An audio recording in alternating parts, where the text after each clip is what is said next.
It wasn't moving this morning. I'd mentioned on a video a few days ago or something about telling. Morning, everybody. Jason, Hollis Farms.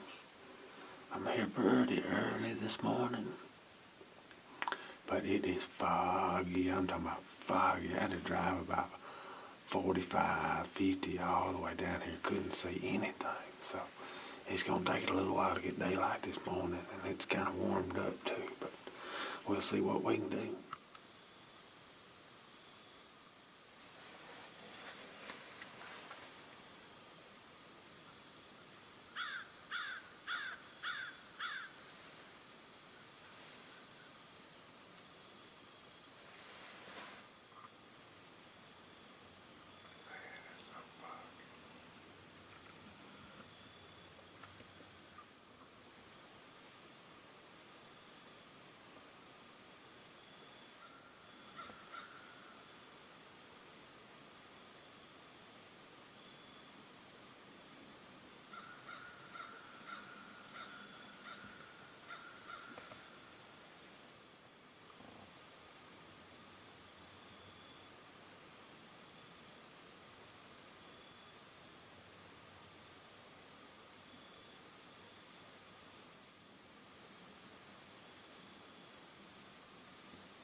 Anywhere that we know of, you know what I mean?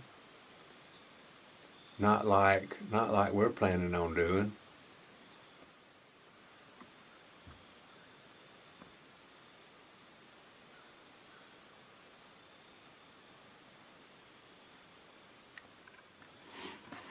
I've been on the phone for a while with Mitt. We've been talking. Been real foggy. Deer's moving okay. Some was moving a long way up there.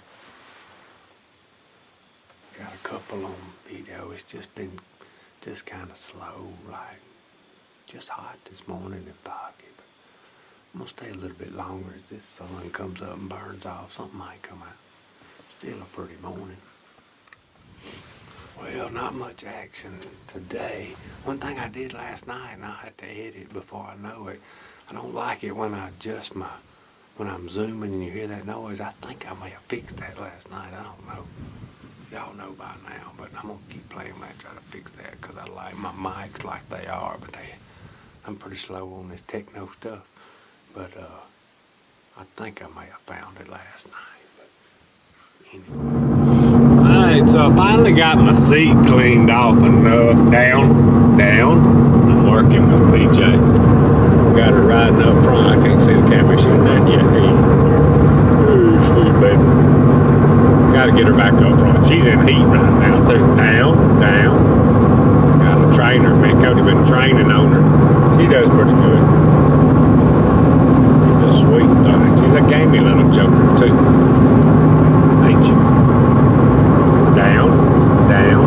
That's your seat. You gotta lay down. Alright y'all, since the deer wasn't moving this morning, I'd mentioned on a video a few days ago or something about telling old big buck stories. This one here, this is gonna be a 47. This is gonna be a 30-year-old big buck story. This deer here, it's kind of a funny story. He's just not just a monster. I don't have just a lot of monster deer, but I've got a lot of big deer. A lot of old deer I've killed over the years. This deer here is a 9-point, I think he was about 17 inches wide, something like that. He's a mainframe 8 and got a little kicker on the bottom. Of course, 10 years old, you're gonna count all that. But anyway, the story behind this thing, I was 10 years old. This is the 3rd deer that I ever killed. Let's see, I had killed a spike. I got that spike somewhere. Oh, I got a deer right there. I was trying to remember where's that on the plaque. I had to tell y'all about it another day, my 2nd deer. But this is one I thought about on the way home. This is my 3rd deer. I got somebody pulling up. Golly, I had my train of thought right too. I'll be right back. Alright, so yesterday when I was doing the big buck story, talked and went on, and it was a heck of a story, and I got in to edit it, and I didn't hit the record button hard enough, I guess. So it's storming right now. I'm going to start from scratch and do my best. Usually when I tell the story to y'all, if I do it the first time, it's better, but I'm going to do my best to go try to remember everything I said, or just kind of start from scratch and go from there. But anyway, the deer y'all are seeing on the wall there is raining. I pulled out here in the parking lot to make sure I had enough daylight. I may can pull over the barn and cut some of this rain noise out. Alright, so I've had some major difficulties trying to finish this video. The camera may have been recording like I thought it was, but it's not. But when you do something a long time, I don't know if it's SD card or what, but I'm going to work on it. But anyway, I don't know if I ever showed y'all this before we get to the buck story. This is what we call our little turkey room in the barn. Got some old fans, a lot of beards, got a couple of mounts here. But anyway, let's get to the buck story.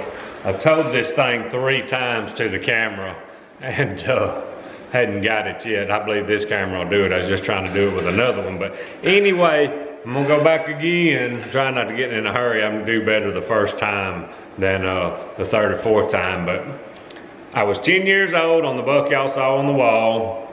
I had already killed 1 deer on Christmas Day. My first deer was on Christmas Day, a spike. And I had a borrowed rifle from my uncle, my dad's brother, and I got a rifle for Christmas, 243 Browning automatic bar. Had a little pole 3 to 9 on it, I believe. Boy, I was in hog heaven. I think the one that my dad had always shot automatics and stuff, and I think the one we borrowed was a bolt action, and I wanted that automatic because I like to unload on them. But anyway, that was Christmas Day, and I probably killed this deer. That was the 3rd deer I'd ever killed. I don't know, several days after Christmas or whatever. But anyway, this little piece of property we had over there. Now keep in mind, when I was growing up in Alabama, you could shoot 1 buck a day. If it broke the skin, showed white hard horns, it was legal. And by golly, we tried to shoot them all. But anyway, this little piece of property over there is probably where I learned to do a lot of hunting, as far as woods hunting, ladder stand stuff. I had sat with my dad for years, or I say years, 4, 5, 6 years since I was, I was 10 then, so probably since I was 4 or so, been sitting with my dad. He'd be sitting on a bucket and that wooden ladder stand. I'd be sitting on the platform, excuse me, platform with a stand, feet on the ladder, and watched him kill a ton of deer. Where we're at now these days, it's been 40 something years, 42, 45 years in the making. So back then we just, we didn't shoot a doe for a year. Illegal to shoot does for years. You'd have doe day or doe week, I forget how it was. But anyway, that piece of property was pretty neat. It was kind of small. It joined a big piece of property that all they managed pretty hard. One of the first places I ever heard of them managing, and didn't shoot nothing but 10 points or better. And 10-year-old that joined that had some fun. But anyway, this place was laid out. It had a field in the front, some hardwoods in the middle, and then had a middle field on the side, and then a back field. And it was a beautiful place, lots of hardwood. I'd love to see it. I don't know what it looks like now. That's been years ago since my dad sold it. But God, it was fun. We had like 3 box stands, maybe 4 box stands on it, and a lot of wooden ladder stands. Some of them was fancy that had the one before rails around you, a little camouflage material. I mean, to me, I want to do Cody some stuff like that. To me, that's just learning to hunt, and I like it, and I miss that stuff.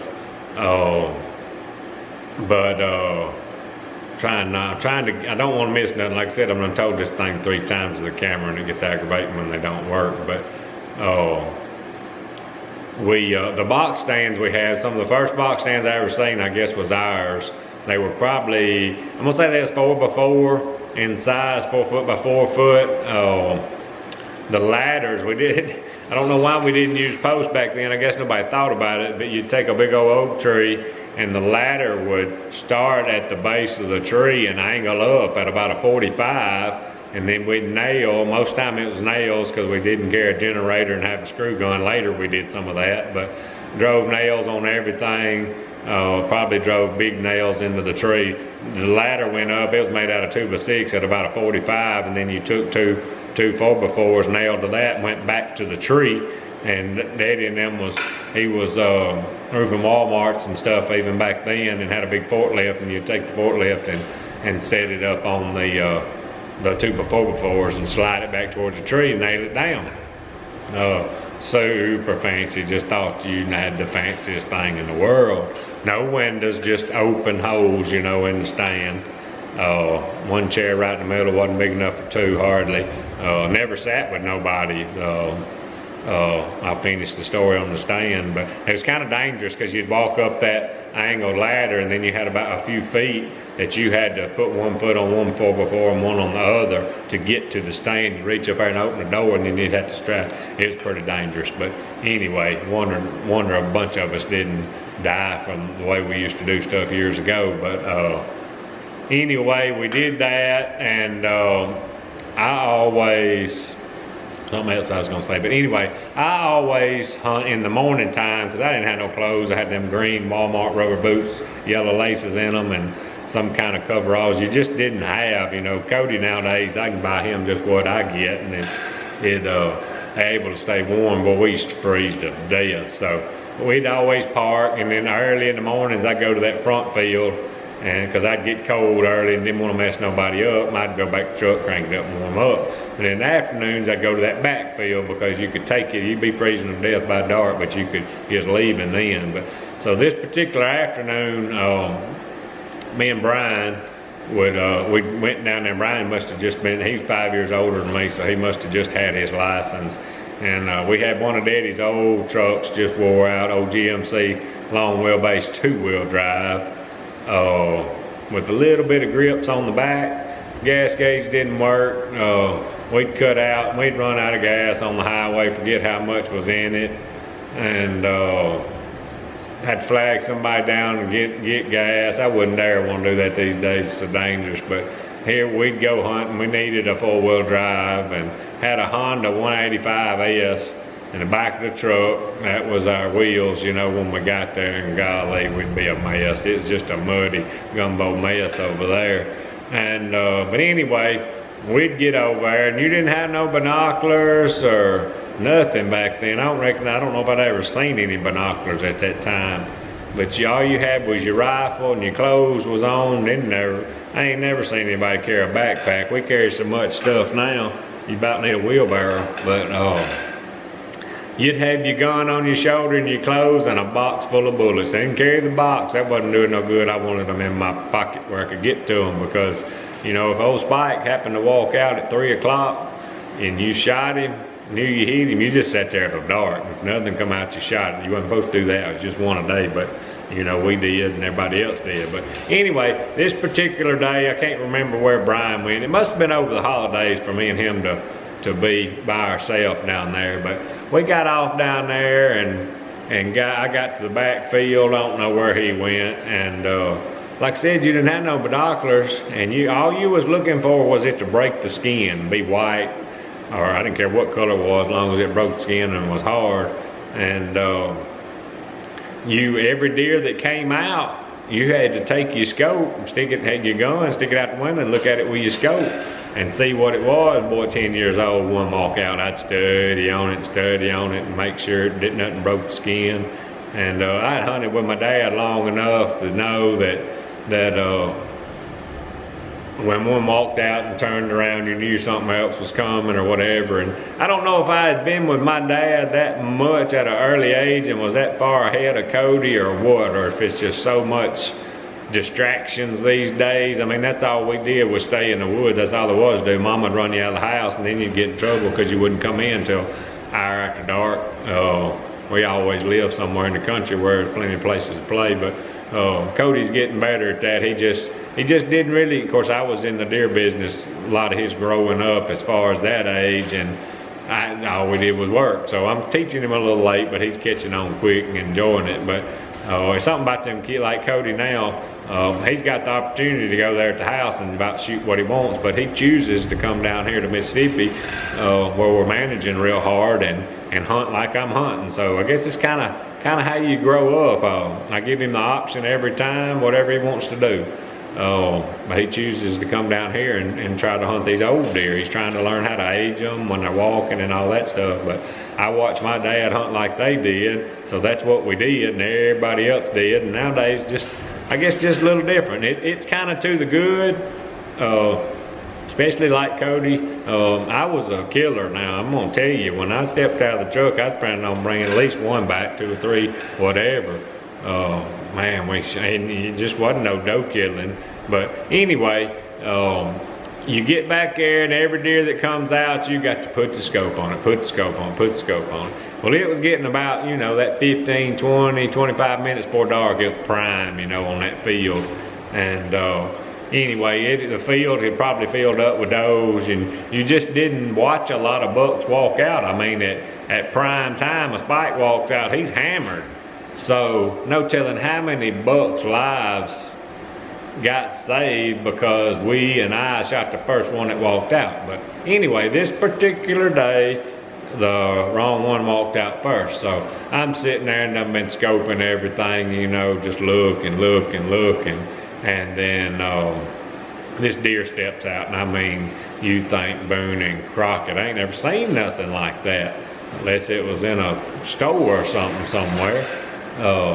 But anyway, he steps out, and I didn't give him but a second. He probably barely got his whole body out there, and I hammered down. Unloaded that little Browning 243, 5 shells reloaded, but he was gone then. So it's getting on about dark, and Brian come there. I don't know what kind of flashlight we had. It probably wasn't much of nothing, but got over there and saw him, and he was off the edge of the woods, and his back was down, back end was down, and he's trying to drag.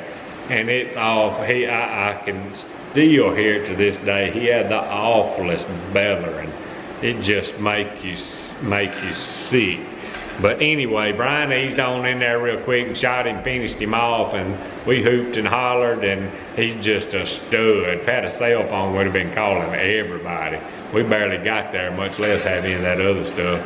But anyway, got him, and he was just, I'm thinking this deer's Boone and Crockett, you know, he's a monster, ain't there? And matter of fact, for 4 years, I killed another one the next year, but for 4 years I had the record in the house for the biggest deer that ever been killed in our family. Deer weighed 205 pounds, I'll never forget it. You just didn't see nothing like that. And the reason we didn't see much like that, because we shot everything. But monster deer, especially back then, old dark chocolate horns, and got him mounted, and golly, but I had shot that deer. I had shot him straight through the hindquarter, and reason he's bellering, shot him straight through the hindquarter and blowed his balls off. I felt so bad when it was over with for a minute, but you know, we got him down, and you know, it was kind of whatever it takes. You get him down and get it done. You had a pocket full of bullets, and golly, them days they was something else. The old 3-wheeler, so much gumbo. Part of it on the way back there's old farm fields, that old gumbo mud. You had them old fork extensions on that front end, no suspension, wasn't no electric start, no shocks, nothing. And by the time you got out or in, the old front tire was just pushing. It wouldn't even roll, it was so much mud. Had that big old deer on the back, and he'd have to sit up. I'd probably sit up on the gas tank. Everybody else slid forward, and God, it was just a mess. I say it was fun, and it was. I don't really want to do it right now. I would. Cody needs to experience some of that, and I try to do that on purpose sometime in a way just to let him see it. But man, it was so much fun. That's such a big deer score. I don't have a clue. Had never been but 2 or 3 of my own deer that I ever scored. I just didn't care. And you never heard of nobody scoring a deer back there.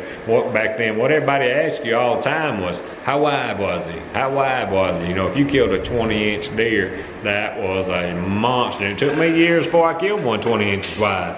But I still think about that these days. But I think that deer was like 17 and a half, you know, and thinking, man, you need 3 inches. But Big old deer. We hooped and hollered and got him mounted, and he still looks beautiful hanging on that wall. Need to dust him off a little bit, but anyway, that's the first buck story, and I'm finishing that one today. And the way it's raining, didn't see nothing this morning. I may do another one today. I think y'all enjoy them. Them things, you know, going back 40-something years or 30-something years, really. Well, 30-something years on the kill, but 40-something years total, and still hunting a lot of the same property. So the one I'll talk about next is come from the same within 200 yards of where Cody killed his first deer. You know, shoot, 34 or 5 years later, that means a lot to me. I don't know how many people can say that, but that's pretty interesting. But anyway, that's the first big buck story of the day. All right, before I let y'all go, it's a little sneak peek of the second deer I ever killed. Maybe we'll talk about him next time. But anyway, I'm fixing to have to go. Appreciate y'all watching. Out of here.